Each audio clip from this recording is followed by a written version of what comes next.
It was a comfortable win in the end, wasn't it? Once Mbappe got that goal, you felt there was only going to be one winner in that tie. Carlo Ancelotti's resume is quite something when you take a look what he's achieved. 9 titles for Real Madrid. Well, this is just Real Madrid. 9 Intercontinental Cup titles then for Real Madrid. For more on this, let's welcome in, shall we, Alex Kirkland. Now, Alex, there are some gentlemen alongside me who don't care at all about this game, this result, this trophy, but it's fair to say that Real Madrid very much do.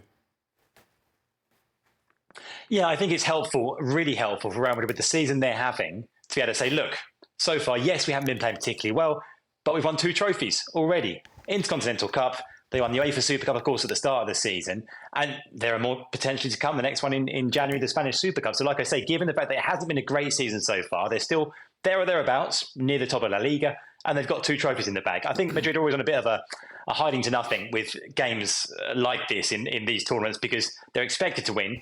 If they win, everyone kind of shrugs and thinks, well, yeah, of course you were going to win. You're by far the strongest team. If they don't win, it's a disaster. But still, they got the job done. They started a little bit slowly. They sort of grew into the game. And as you say, once they went ahead, certainly by the time they were 2-0 up, there was never any doubt about the result. But I think it's helpful, especially for someone like Mbappe as well. Again, a lot of criticism has gone his way this season. But still, he scored in this final. He scored in the UEFA Super Cup final. He scored quite a few goals in the league, despite all the criticism about his form. So helpful for him, for sort of the narrative around him, to be winning trophies and scoring goals in finals, even if it isn't the biggest final. And Madrid will be hoping there'll be much bigger games to come later on this season.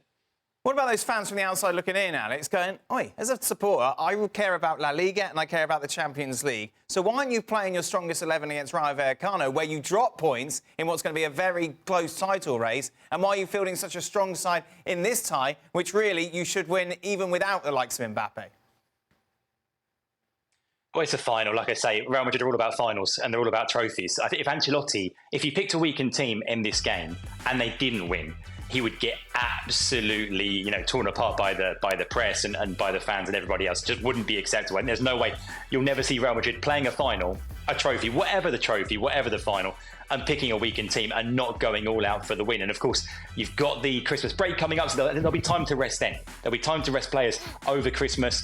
When the Copa del Rey comes around, they can play a B team. But in games like this, a high-profile game, albeit, yes, it's far from the biggest trophy of the season, but it's a trophy, and it's the champions of Europe going up against with the other teams that made it through. Pachuca in the end from Mexico, but for a trophy, and there's no way that Madrid would ever pick a weakened team for a game like this, and that's why Mbappe played, despite the fact we weren't sure if he would, because he was injured last week. We thought he'd be out for 10 days. He's back in less than that. He's back in a week. Started the game, played for an hour. So I think that tells you how seriously they take this competition, this game.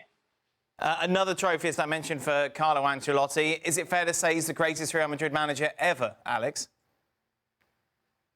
He's won the most trophies. I mean, Miguel Munoz was the other one, the one he's just overtaken with this one. He's got 15 now to Munoz's 14. Munoz was there for a lot longer. I think it was something like 14 years that Munoz was there. Ancelotti, of course, 2 spells, 2 years the first time. This time he's been there since 2021. But yeah, he's won the most trophies of any coach. Madrid, I think they're not really a club that traditionally has been associated with kind of coaches. It's been more about the presidents, Santiago Bernabeu, more recently Florentino Perez, and the star players, Alfredo Di Stefano, Cristiano Ronaldo. And the coaches have often kind of been not the biggest names, and they've often been sort of hired and fired, and they've come and gone over the years. But yeah, I think Ancelotti has a very good case now. Certainly, I mean, he's won the most trophies. Is he the most influential coach in Madrid's history? That's a more difficult question. But you'd have to look at maybe the coaches that were there when the club was sort of building its reputation back in the 60s when they won 5 European Cups in a row, and you could go through sort of the 90s and the 2000s. But yeah, in terms of trophies won, and the fact he's been there twice. He was there the first time. Great first season, tough second season, got sacked. They brought him back almost by accident. When he came in 2021, he wasn't the plan. He wasn't the first choice. It sort of happened. No one expected it. Even him and even the club didn't expect it. It happened, and he's come back. I mean, look at what he's done since he come back. He's won 2 doubles in 3 years, and here he is. He's still there. Yes, he gets some stick. Yes, there are some frustrations about aspects of his management in terms of maybe being a little bit conservative at times and sticking with the big names and not liking to rotate. But despite all that, he keeps winning trophies. And the players, you hear them talking after the game today, they do love him and they love playing for him. Yeah, and obviously when you take a look at the trophies he's won, this isn't particularly high on the list. You're going to say that? Are we going to hear that word trophy again? What do you mean? Trophy, trophy, trophy, trophy, trophy. Well, he's won more trophies than any other manager, and I think that's. Well, this is where I'm taking this to the fact that to do what he's done at Real Madrid under the pressure that he's been under, because every manager's under a lot of pressure going into a big club like this, is something special. Out with these kind of cups. Sure. Yeah.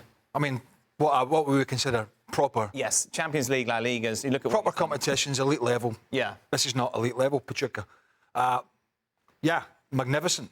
Just his whole sort of demeanour and how he handles the adversity that Alex mentioned. He does, he has had a fair amount of stick, but he sort of soldiers on through it with a kind of smile and brushes it off sort of attitude. And I think the players like that. So it's undeniable that, not just in Madrid, but all the other clubs he's been at pretty much, he's been so successful. I mean, apart from that spell Everton on Merseyside. What the hell? How much sleep does he lose over that? What the hell? He called himself an Evertonian the other day, I heard, when he was talking to somebody in an interview. But yeah, he's the kind of guy I think would all have, when we were playing, gone, I would like to play for him. And I think what I imagine from a player's perspective is that there's no games. He's genuine with you. Yeah. Well, that's probably the one thing that every single footballer, regardless of country or continent or wherever it is, we all like to know where we stand with the manager. And there is absolutely no doubt under Ancelotti, you know exactly where you stand. And when you know where you stand, you know exactly what you have to do. And so that's why players respond to him, because he tells them, if you do this, then you're going to get trophies, pats on the back, money. If you do that, then you're out the door.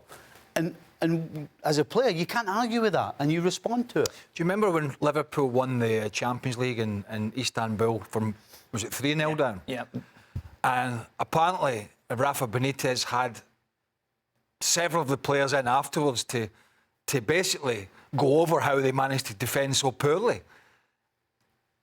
And in contrast to that, can you imagine Ancelotti, even when they've got over the line and won a trophy and haven't played well, they've got the job done. He's got the big cigar and the glasses and everything. And, players respond to that. I bet. Rather than, that sort of nonsense where you've won the game. You're having a head teacher debrief right after it. Yeah. And that kind of wears on players. Not that Benitez is a bad manager. He's not. He's had a lot of success.